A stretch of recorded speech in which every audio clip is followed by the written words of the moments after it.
Natakot yung pamangkin ko. Si Jaime Kibuyen. Nagtago sa likuran ko dahil nakita niya yung papana. Sino yung Jaime Kibuyen? Kasangkapan ni Juan Bautista. Mata na sa mata. Kaya nakikita niya yung mga sandata na kaaway. Kaya nung lumalapit sa akin, sinusuklay ganyan o. Hindi kami tinatamaan. Saan kami napunta? Sa liblib na lugar kung saan naroon yung mga may sakit. At pinapana ako ng mga kaaway ko. Hindi ako tinatablan. Ganun na, kung malakas na kayo. Dahil ang sulugin ng masama na sinasabi ng Biblia, teknik, taktikan ng mga demonyo, taktikan ng kaaway. Paano ka maging hari kung hindi mo talunin sila lahat? See? Yan ang sinabi ng Biblia. Paano mo sakupin ang isang bayan kung hindi mo talunin yung maton sa bayan? Kamukha ni Samson. Walang nanalo kay Samson. Dahil malakas siya. Sino man siga-siga, hindi bubra. Kahit nang panahin si Samson, matala sa mata niya. Hawakan lang yung pana ganyan o. Malapit yung pana. Sa kanya gawa ka na ganyan. O kayo, kaya ba ninyo?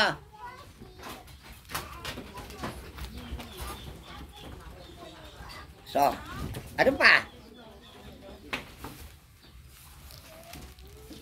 Sapagkat ang ating pakikibaka ay hindi laban sa laman at dugo. Oh, hindi patayan ito. Spiritual na laban ito. Kaya, kung yung laban na yan, spiritual na yan, paano natin talunin ang Katolik Romano? Kung hindi kayo lalaban, ano panlaban? Ito, Isaiah 58:1. Yan ang panlaban. Isaias Kapitulo 58, talatang 1. Humiyaw ka ng malakas, huwag kang magtigil. Ilakas mo ang iyong tinig na parang pakakak, at iyong ipahayag sa aking bayan ang kanilang pagsalangsang at sa sangbahayan ni Jacob ang kanilang mga kasalanan. O, get yun na. Yung kasalanan ninyo rito, hinayang pa rin. At yung kasalanan nila, inahayag pa rin. Ano kasalanan nila? Ano kasalanan ninyo? O, see? Yung kasalanan ninyo, pinupulang ko pa. Anong pula ko sa inyo? Kayo ay TMAD. Samad. See? O ano naman pula ko sa kanila? Inutil. Bakit sila inutil? Eh wala silang magawa para sa kapayapaan, nagpapatayan. Lahat sila may reliyon. Bakit sila na-aksidente? Dahil wala sa kanila ang patnubay ng Diyos. Amen? Amen. So, ipakilala nyo sa kanila na sumilong na sila rito. Isaiah 91. Awit, Awit ba yun? awit 91. Awit 91, okay. Awit, Kapitulo 91. Ang katatagan ng nagtitiwala sa Panginoon. See? Pag may tiwala sila sa Panginoon, walang maaksidente, walang nasusunugan, walang mamamatay sa ospital. Bakit? May gagawin ng Diyos. Ituloy mo. Siyang tumatan sa lihim na dako ng kataas-taasan ay mananatili sa lilim ng makapangyarihan sa lahat. O see? Ano yung lilim? Ilalim. Ibig sabihin, pasakop ka na sa Diyos. Pinakanta niya kanina nang lupa. Ano kanta ng kanina? Hark the Herald Angel. O ano nakalagay doon? God and sinners reconcile. Ano ibig sabihin yun? Makikasundo na kayo sa Diyos. Para ganoon. Magbalik loob na Magbalik sa Diyos. loob na kayo sa Diyos. Para baligtas kayo. Yan ang tinutukoy sa awit 91. Sibasa mo na. Sa Diyos na po. Aking sasabihin tungkol sa Panginoon. Siya'y aking kalungan at aking katibayan. Ang Diyos ko na siyang aking tinitiwalaan. Sapagkat kanyang ililigtas ka sa silo ng paninilo O, see? at sa mapamuksang salot. Ano yung paninilo? yung paninilo ni kamatayan, maligtas ka. Nakita naman yung kamatayan nag-umang na silo. Diyan sa highway, may silo talaga. Yung umang niya sa highway, pag nasilo ka, ikaw na ma-aksidente ron. Yan ang malim na hindi alam. Kanyang tatakpan ka ng kanyang mga bagwis, at sa ilalim ng kanyang mga pakpak ay mangangalung ka. Oh. Kaya sino man nanatili rito, hindi tatablan na naman sakit. Amen? Ang kanyang katotohanan ay kalasag at baluti. See? Ano yung katotohanan? Biblia ang katotohanan at siya ang kaligtasan ng bawat mananampalataya. Roma 1:16. Kaya ang Ebanghelyo ay kaligtasan.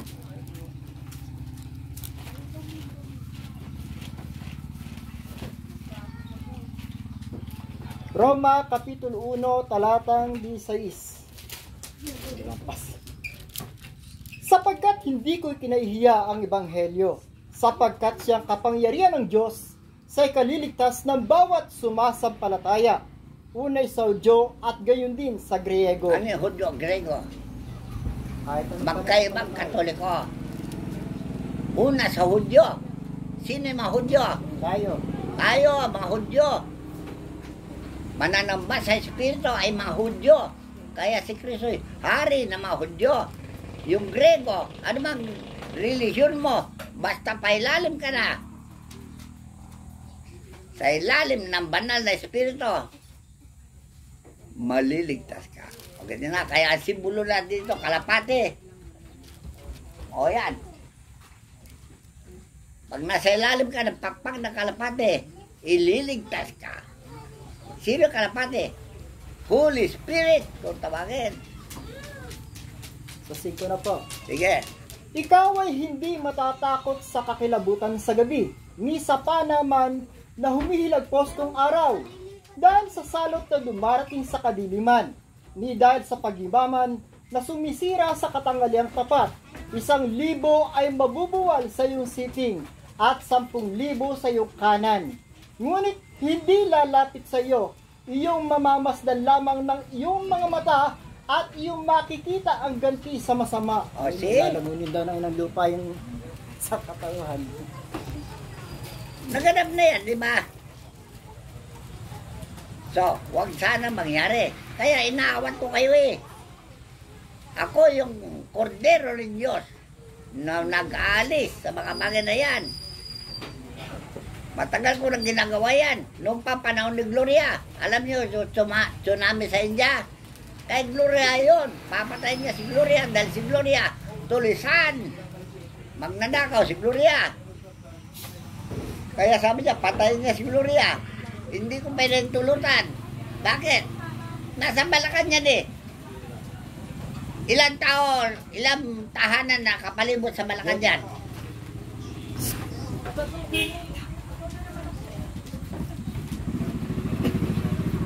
Ilang libong bahay nakapalibot sa Malacanang. Eh, ba't walang suwasagot? Marami po, marami. Libo-libo. O kung lindulin niya yung Malacanang, di ba mahawa yung mga bahay na yun? Kaya pinigilan ko yung lindol na yun eh. Napunta sa India. Sa karagatan, dahil yun ang sinabi ko. Lumindol nga sa karagatan. Umabot naman sa Pampang. Sino namatay sa Pampang? Wala. Tulog kayo sa mga balita. Yung mga nagpipiknik sa gilid ng ilog, yung mga nagsuswimming, sila namatay. Dami nila. Yun sa beach. Nagbi-beach resorts sa India. Yung bansa po kasing India, hindi po yan naniniwala sa Panginoong Jesucristo. Nung tinigil ni Lolo, pinigilan niya yung lindol sa Malacanang. Doon pinadala daw sa India. Kaya nga maraming hindi kasi namatay. naniniwala yung mga tao doon sa Panginoong Jesucristo. Iba yung paniniwala nila parang Buddha. Patay Si nila si Buddha Muhammad. pinapaniwalaan doon. Muhammad. Muhammad. Sa 9 na po, sapagkat ikaw, O Panginoon, ay aking kanlungan. Iyong ginawa ang kataas-taasan na iyong tahanan. Walang kasama ang mangyayari sa iyo, ni anumang salot ay lalapit sa iyong tolda. sapagkat siya magbibilin sa kanyang mga anghel tungkol sa iyo upang ingatan ka sa lahat ng iyong mga lakad. Okay, sino nakakalam sa iyo kung gaano karami yung mga arkanghel ng Diyos? Kung gaano karami ang 1,000. Ay, hindi pa pala. buhangin sa dagat. Milyon ang mga anghel. Awit 91. Salak-salak sa mga... Yun lang, batalyon na sa Miguel eh. Ang dami. Ay, yung batalyon na Kwan. Dami. Ay, yung batalyon ni Dr. Rafael. Kumbaga lolo sa 7 arkanghel, lahat sila may mga batalyon. Oh, batalyon ng hangil yan. Mga sundalo. Sinakop nila buong daigdig. Marami. Kaya nga yung sa basa natin sa Udas, laksalaksang banal. Sa 12 na po. Kanilang dadalhin ka sa kanilang mga kamay, baka matisod ka ng iyong paa sa isang bato. Inyong yayapakan ng leon at ang ulupong, ang batang leon at ang ahas ay yuyurakan mo ng iyong mga paa, sapagkat kanyang inilagak ang kanyang pag-ibig sa akin, kaya't iniligtas ko siya. Aking ilalagay siya sa mataas, sapagkat kanyang naalaman ang pangalan ko. Siya'y tatawag sa akin at sasagutin ko siya. Ako'y sa kanya sa kabagabagan. Aking ililigtas siya at pararangalan siya. Aking bubusugin siya ng mahabang buhay. At ipakikita ko sa kanya ang aking pagliligtas. O sino talaga tunay na rescue? Ang Diyos. Ang Espiritu. Ang Espiritu. Na pangkat ni San Miguel. Yan ang mga rescue. Tayo naman ang gagamitin yung mga rescue. Margit niya. Ano sinabi niya kanina ng lupa? Sobra ng makasalanan ng sanlibutan kaya't lalamunin na niya. Pati yung gagamitin makasalanan din. Hindi ba pinula niya? Ilan sa inyo rito sa langsangero? O, sino talaga? Hindi niya tinukoy ha. Kaya share natin yung sarili nyo kung sa langsangero kayo talaga. Kontrabida kung tawagin. Sinong bida rito? Hindi ba yung sinasabi niyang kordero? Kordero ng Diyos na nag-aalis ng kasalanan ng sanlibutan. Okay naman. Kalaban ng kordero. Hindi po. Ano po, alipin. Alipin. Alipin, hindi ko ba kalaban? Oo, kalaban na rin pala. Hindi ba yun nasabi ni Jesus? Isa man sa kanila walang napahamak, kundi yung anak ng kapahamakan. Ay, sino ang anak ng kapahamakan? Hindi ba si Judas? O sino Judas sa inyo rito? Alalahanin niya, mahiwaga ang Biblia. Kung hindi alam say-sayin yan at maunawa ng tao, labo ang ilaw niyo. Hindi ba sabi niyo, magliwanag nga sa iyo, magliwanag nga yung ilaw sa harapan ng mga tao upang luwalatin nila yung Amang nasa langit. Ano yung ilaw? Karunungan. Talino. Yan ang tinutuon ni Pablo. Sige, tuloy mo yung sa peso, 6 Gs. Doon na sa 15 yata yun. Ang inyong mga paa ay may pangyapak na paghahanda ng ebanghelyo ng kapayapaan. O, di ba yun inayuhan natin? Hindi natin nakuha. Dahil sinabi ko sa inyo, ano man makita niyong numero, ibigay niyo sa akin. Wala nakakita numero. Dahil hindi tayo nakapasa. Ano pa?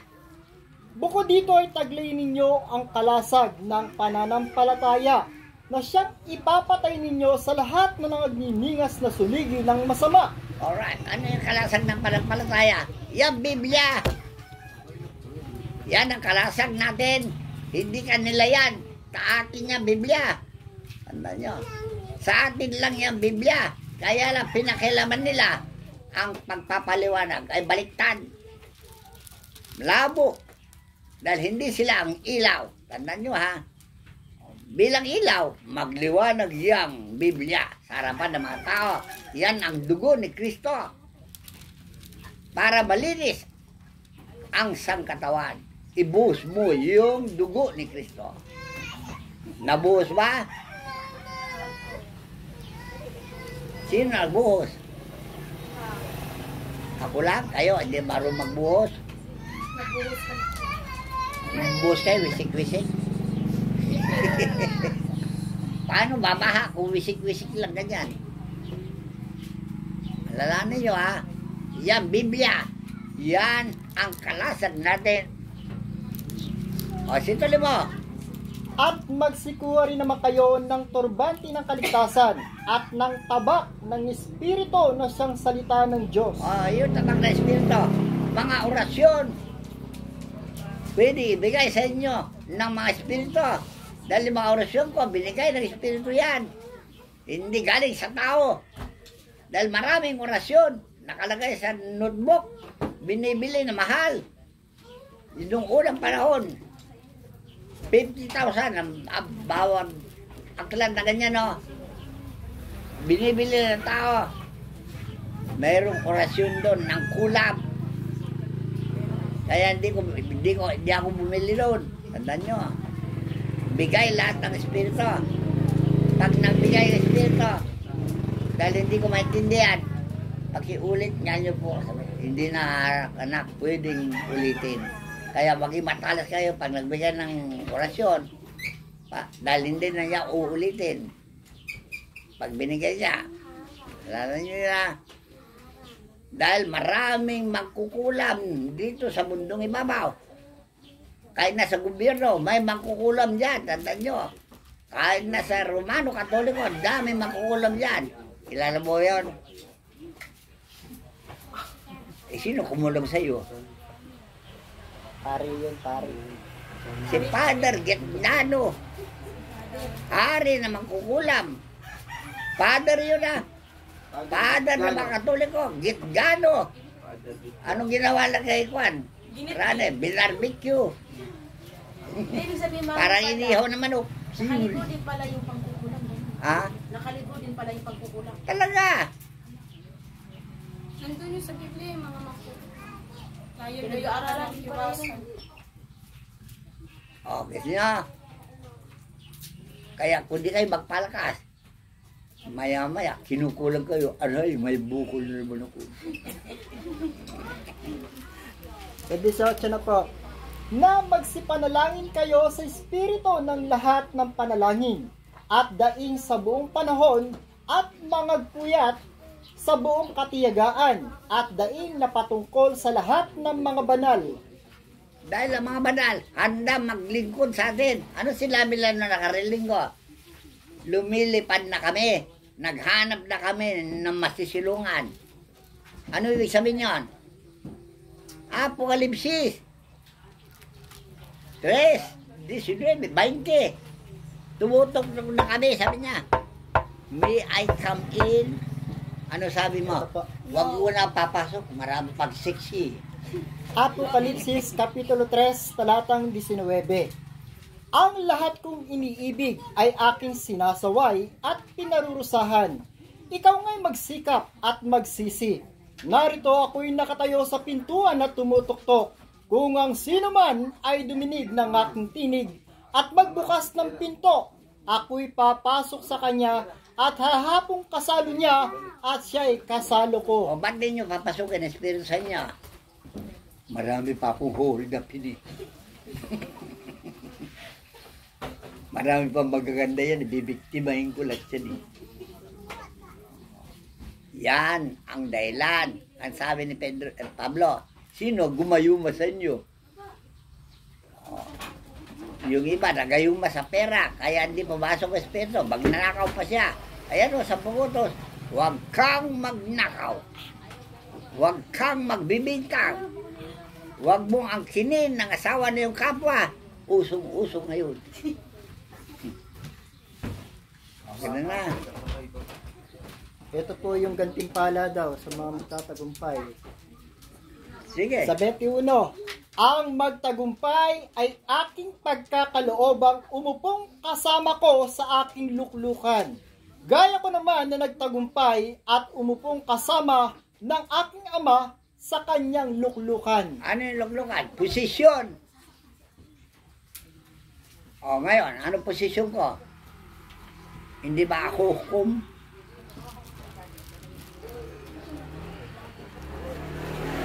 Kaya anong posisyon nyo? Alipin. Tagatanga. Tagakain. O tagasiwalat, tagatotohanan. Ito ang posisyon na tatamuin natin. Lucas 21, 29, 30. Tayo maging mga hukom na. Hahatulan natin ang sanlibutan. Takot kayo. Ayaw ko, makakaiba rin. Lucas Kapitulo 22, talatang 29 hanggang 30. At kayo'y inihalal kong isang kaharian. O sino namili sa atin? Ang Diyos. Sila ang mga banal na namili sa atin. Sila nagboto para sa atin. Kaya nilagay tayo rito. Dahil ibinoto nila tayo at sinusubaybayan nila tayo. Get yun na. Hindi tao naghalal sa atin dito. Hindi ka mo kayo mga eleksyon na yan, tao pipili. O sino pumili sa atin? Hindi ba Diyos? Ano gagawin natin? Nagaya nga ng pagkahalal sa akin ng aking ama, upang kayo magsikain at magsiinom sa aking dulang sa kaharian ko. At dulang siya yan o, dulang na yan. Dito tayo kumakain ng mga salita ng Diyos. Ibig sabihin, yung nag-aaralan. Pag kumakain, ayan, kumakain ba kayo? O hindi. Nag-aaral. Natutulog kayo, kaya hindi kayo makakain. Upang kayo magsikain at magsiinom sa aking dulang sa kaharian ko, at kayo magsisiupo sa mga luklukan na inyong huhukuman ang 12 angkan ni Israel. See? Ano yung 12 angkan? Mata, ilong, bibig, tainga, kamay, paa. Anong ginagawa yung paa nyo?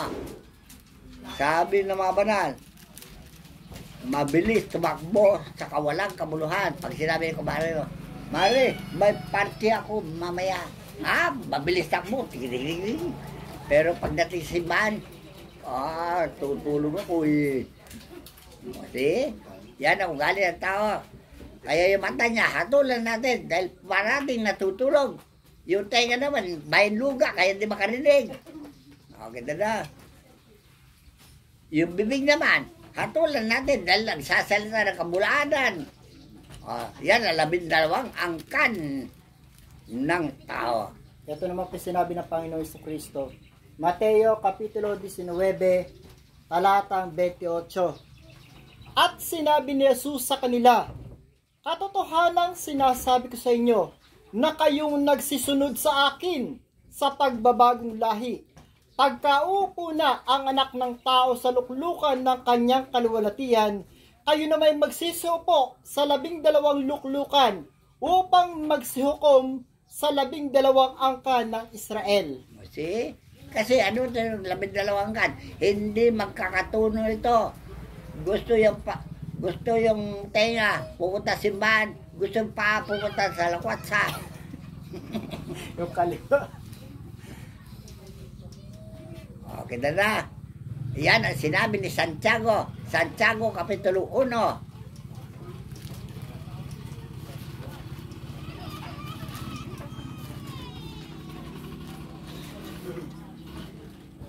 Santiago Kapitulo 1. Si Santiago na alipin ng Diyos at ng Panginoong Hesukristo ay bumabati sa 12 angkan na nasa pangangalat. Ano yung 12 angkan na nagkalat-kalat? Hindi sila nagkakasundo. Hindi sila nagkakaisa. Ano nakita yung mata? Katotohanan. Pero binigkas sa bibig. Kasinungalingan. Ganun na. Nakita niya, hindi niya saksihan. Mali ang sinaksihan niya. Ganun na. Nakita niya, yung pupunta niya, mabuti. Anong ginawa yung paa? Dahil inutusan ng tainga. Kainan na doon tayo. May birthday yan doon. So, hindi sila magkakasundo. So, ang pagkakaisa ay nasa inyo.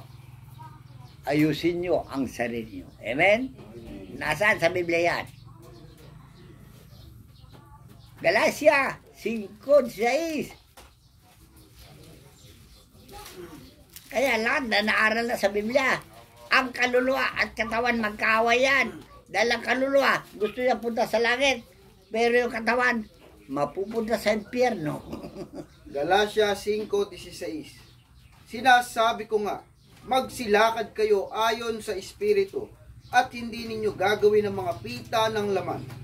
Sapagkat ang laman ay nagnanasa ng laban sa Espiritu, at ang Espiritu ay laban sa laman. Sapagkat ang mga ito ay nagkakalaban, upang huwag ninyong gawin ang bagay na inyong ibigin. O, kung ikaw ang magdesisyon, ano susundin mo? Yung gusto ng katawan mo o yung gusto ng kaluluwa mo? Dahil ang gusto ng kaluluwa mo, magbalik sa Diyos eh. Kakalaban. Kaya magkalaban yung katawan at kaluluwa. O, saan sa Biblia yan? Ecclesiastes 12:7. Gusto yung kaluluwa, magbalik sa Diyos. Pero hindi makabalik sa kagawan ng kanyang katawan. Dahil ang kanyang katawan, puro lakwat sa material. Sapagkat ang laman ay nagnanasa ng laban sa Espiritu, at ang Espiritu ay laban sa laman. Sapagkat ang mga ito ay nagkakalaban, upang huwag niyong gawin ang bagay na inyong ibigin. O, see? O, sa Ecclesiastes 12:7. Ecclesiastes 12:7. At ang alabok ay mauuwi sa lupa gaya ng una, at ang diwa ay mababalik sa Diyos na nagbigay sa kanya. Walang kabuluhan ng mga walang kabuluhan, sabi ng mangangaral. Lahat ay walang kabuluhan. O, bakit? Dahil sinusunod mo lang yung gusto ng katawan mo eh. Ayaw mo yung gusto ng kaluluwa mo. Kaya walang kabuluhan, sabi na Haring Solomon. Ano mang gawin mo sa ibabang lupa, walang kabuluhan yan. Mayaman ka man, milyonaryo ka man, at hindi masunod yung utos ng Diyos. Hindi ka magbalik sa langit. Sige. Ni Haring Solomon. Ecclesiastes Kapitulo 1. Ang mga salita ng mangangaral na anak ni David, hari sa Jerusalem, walang kabuluhan ng mga walang kabuluhan. Sabi ng mangangaral, walang kabuluhan ng mga walang kabuluhan, lahat ay walang kabuluhan. Bakit walang kabuluhan? Pag hindi naligtas yung kaluluwa mo sa langit, babalik sa lupa. Maging tao ka na naman. Pag sinunod mo yung gusto ng katawan mo, hindi ka na rin makapasa sa langit. Babalik ka na naman sa lupa. Di anong kabuluhan yung ginawa mo dito sa babang lupa? Wala. Ito rin bubasa. Isang salin ng lahi. Anong pakinabang mayroon ng tao sa lahat ng kanyang gawa na kanyang ginagawa sa ilalim ng araw? Isang salin ng lahi ay yumayaon at ibang salin ng lahi ay dumarating. Ngunit ang lupa ay nananatili magpakailanman. See? Mamamatay ka. Pagbalik mo sa lupa, bata ka na naman. Paglaki mo, makita mo sa panin yung daigdig. Walang kabuluhan. Opo. Anong gawin niyo? Tapusin na natin ang mission natin sa babang lupa para makalanbatik tayo sa langit. Kamukha ni Jesus. Nung napako siya sa cross, ano sinabi niya? Aba, naganap ko na. Dahil yan ang tungkulin niya, manubos. Kaya nung natubos niya sa katawan, tapos na ang tungkulin niya, umupo na sa kanan ng Diyos, sa kalangitan. Okay? At bumalik sa lupa, at tayo na rin ang gagawin niyang tao na kawangis niya at kalarawan. Kalarawan ba kayo talaga ni Kristo? O kalarawan kayo ng demonyo? Makikita sa inyong anyo, yung alagad ko na ang pangalan Jaime Sibuyen, titignan na kayo dyan. Alam niya kung gaano kalaki sungay niyo. Mamay bulungan ako. Alam ko, sungay dyan. May sungay yung kilala niya, may sungay. Sa salungat. sa katotohanan ay may sungay. Tandaan nyo. Tutubuan ka ba ng buntot? Kapag malala na ang kasalanan mo, yung sungay mo, may sanga na. Para kang kusa. Sanga-sanga na yung sungay mo. Maglalarawan sa iyong pagkatao. Dahil sa amin, kinikilala namin ng mga espiritu. Dahil yan ay biyaya na galing sa Diyos. Nasa Korinto 12, hanapin mo yon, yung pagkilala sa espiritu o pagkilala sa tao. Kaya kilala namin kung sino bang kukulam. Tandaan nyo, yung asawa ko, si Manang, titingnan ka lang. Alam niya kung magkukulam ka o hindi. Korinto 12.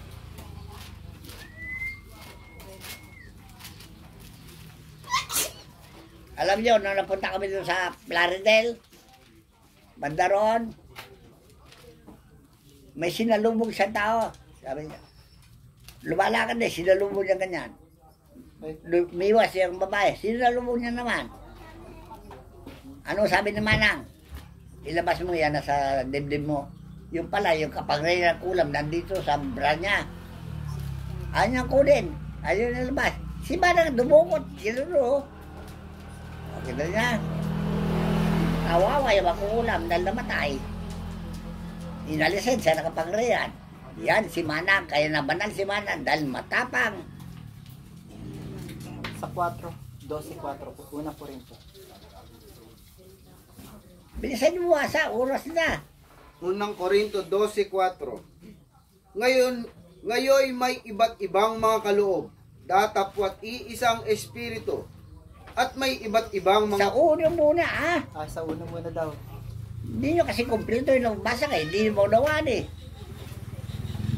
Unang Korinto 12:1. Ngayong tungkol sa mga kaloob na ayon sa espiritu, mga kapatid, ay hindi ko ibig na hindi kayo makaalam.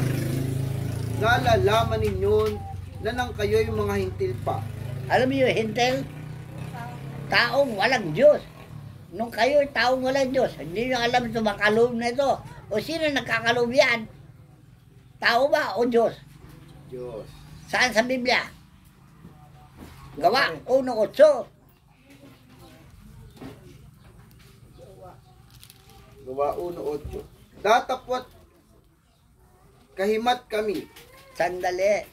Dapat tatanggapin nyo ang kapangyarihan pagdating sa inyo, Espiritu Santo, at kayo'y maging mga saksi ko mula din sa bangkal hanggang doon sa katutuluhan ng Pilipinas. Parang ganoon. Okay na.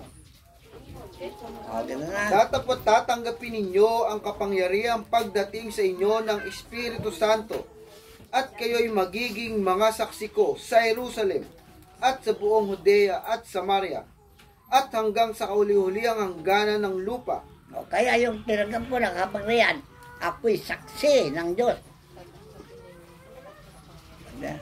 Sino ang saksi ng Diyos sa panahon niya? Si Jesus. Star witness ng Diyos yan. Kaya tinawagan superstar eh. Dahil star witness. Number 1 na saksi sa lahat ng bagay. Ngayon sa panahon natin, sino ang tunay na saksi? Ikaw. Kayo, sinungaling na saksi. Kakaya kayo kung sinungaling na saksi. Anong tinanggap nyo kapangyarihan? Ba't binarili? Wala nyo yung kapangyarihan na yan. Gusto nyo tanggalin na Diyos yan? Saan sa Biblia yan? Apokalipsis 2:1. Kaya yung di gumagamit ng kanyang biyaya sa wasto, tatanggalin yan, tabi ko sa inyo. Kaya yung biyaya na tinanggap ko, hindi ko binaliwala. Nagbunga ng marami. Marami akong pinagaling, milyon na, tandaan nyo.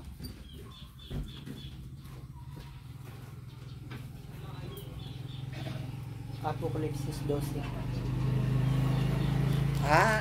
Pati pagbasan, tamad yun. Dami may hawak ng Biblia. Apokalipsis 2:1. Sa anghel ng iglesia sa Epeso ay isulat mo ang mga bagay na ito. Sabihin mo sa anghel, sa iglesia, sa bangkal, isulat mo to. Ayun. Ito ay iglesia sa Bangkal, tandaan nyo. Okay. Sa anghel ng iglesia sa Bangkal ay isulat mo, ang mga bagay na ito ay sinasabi ng may hawak ng 7 bituin sa kanyang kanang kamay, na yaong lumalakad sa Sino gitna. yung may hawak ng 7 bituin?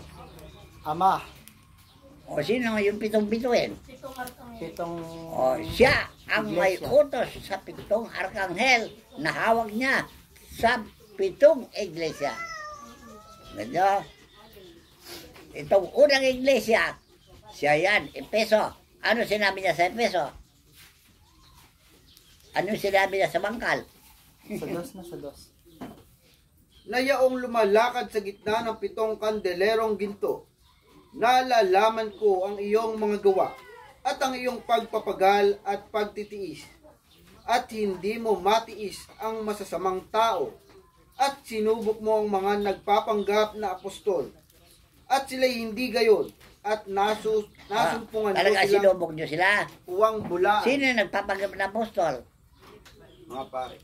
Pare, Iglesia ni Cristo, Pastor. Saksi ni Jehovah, yan ang magpapanggap na sugo. Hindi naman sila sunugo. Ang apostol ay sinusugo.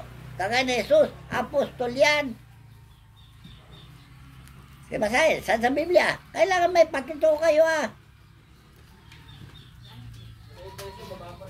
mga pinapuputan, Saan? sa mga Nikolaita, yung mga sinagoga ni Satanas. Wala na naman. Ito sa Apokalipsis 2:6. Ngunit ito'y nasa iyo na iyong kinagpuputan ang mga gawa ng mga Nikolaita. Ano yung Nicolaitas? Sino itong mga Nicolaitas? Hindi nyo pa rin alam. Talagang bobulator kayo. Yung nagsasabi, Santa Claus is coming to town. Yan mga Nicolaitas. Ba't sinasama si Nicolas sa araw ng kapanganakan ni Kristo? Sa alim na si Kristo, tanyag nila si Nicolas. Santa Claus, si Nicolas yun. Dahil nagbibigay pagpapala. Puro pera pinag-usapan. Nicolas nga. Kasi, hindi nyo pala alam ba mga Nicolaitas. Mga Katoliko ang mga Nicolaitas. Naniniwala ka sa anak. Okay na. Ang may pakinig ay makinig sa sinasabi ng Espiritu sa mga iglesia. O, sabi. Ang magtagumpay, Sandali lang. Ang inang lupa, sinabi niya, puro bingi yan. rubingi. Oo. Matagal mo 50 taon ako nangangaral. Wala natutuhan. Bingi talaga.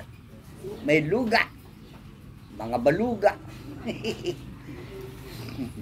Baluga ba kayo? O hindi, di ba? So, may pakinig kayo. Sana walang luga, ha? Alisin nyo pagpulong, alisin nyo luga. Para marinig nyo mabuti. At maintindihan nyo dahil maliwanag na yan. Ay, ito natin yung sinasabi pala. Ang may pakinig ay makinig. Sinasabi ng Espiritu. Paano makarinig? Natutulog. Ang magtagumpay ay siya kung pakakainin ng punong kahoy ng buhay na nasa O, paano Panginoon. sila magtagumpay? Wala. Si Manang pa lang.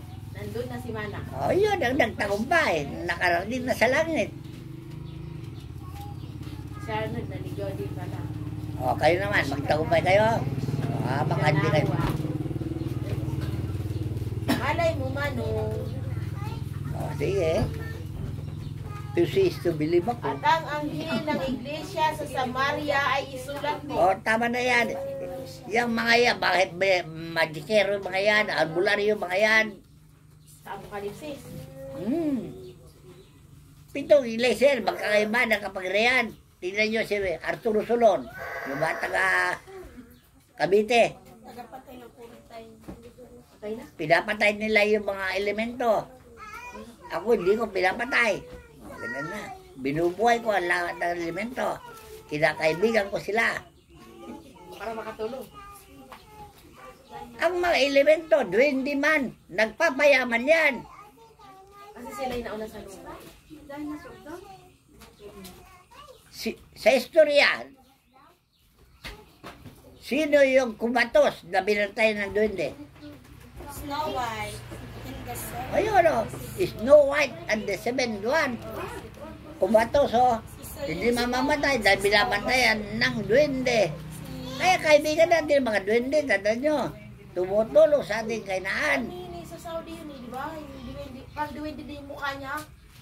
Namatay na yun, sobrang yaman eh. Yun yata yun eh. Hindi yung sinasabi ni Lolo, kinumpara lang sa kwento ni Snow White, na ang mga diwende din tumutulong sa tao, katulad ng ginawa kay Snow White. Kasi Snow White, di ba, ano yun, kinulam yun ng madrasa niya. Tapos kinakomato siya, sinong nagbantay? Itong diwende. Yun ang nilalarawan ni Lolo. Linawin mo, dahil bingi yan. Nakasan ko ba? Hindi, I mean, ano mo kasi, mayroon sa Saudi na gano'n, parang mukhang duwende talaga siya. Hindi mukhang duwende, talaga duwende. Talagang natural na diwende ka na. Yan yung nagbantay. Alam niyo siya doon, nanawas siya ganyan o. Ay, sabi niya, ginugulo ka ng mga duwende. Si Manang naman nagluluto. Kinakalabit sa pagano no. Dinignan niya mga duwende. Bakit? Sabi niya sa mga duwende. Hindi kami yan ha. Bintang sa Kasi nagbintang siya doon eh. Hindi mabawal o. Sa bungo to. Huwag kang magbibintang. Bumaba pa, di ba? Nagreklamo yung mga duwende. Tinawas niya kasi masakit. Mga duwende. Takbo yung mga duwende. Kinakalabit si Manang. Bakit? Bakit? Anong problema nyo? Hindi kami yan ha. Kaya siya nun, madali sa magbintang. Kaya bawal magbibintang. Tanda nyo. Bawal na magsaksi ng di totoo. Ganyan o. See? Alright.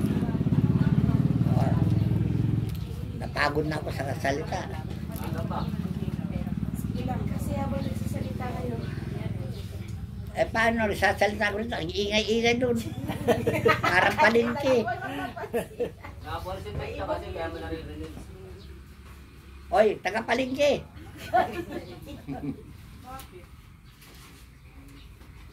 Sige, magsalita ka rito. Ako naman mag-iingay dyan.